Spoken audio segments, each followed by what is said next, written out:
Open cockpits, flying 15,000 feet or so. Plenty of stories of pilots literally being frozen stiff on landing and having to be lifted out to their aircraft by ground crew.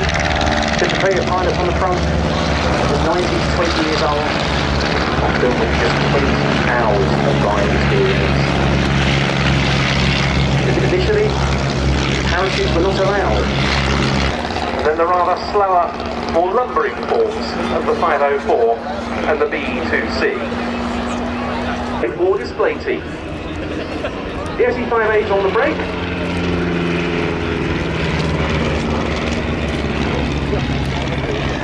And the B2C.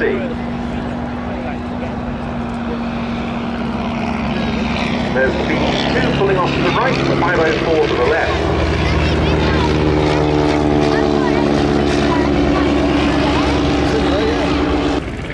The 504 introduces a thread that will run throughout today. We have an incredible range of training aircraft, both past, present and future, both fixed wing and rotary.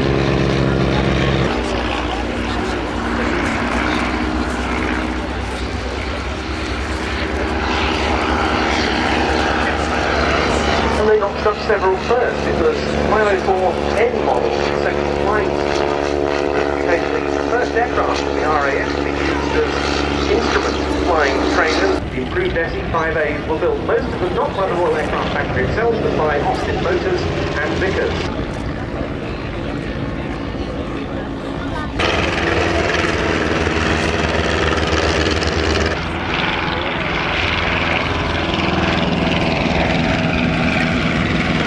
Slotted the two SE-5As in today's display, we have Dave's Mini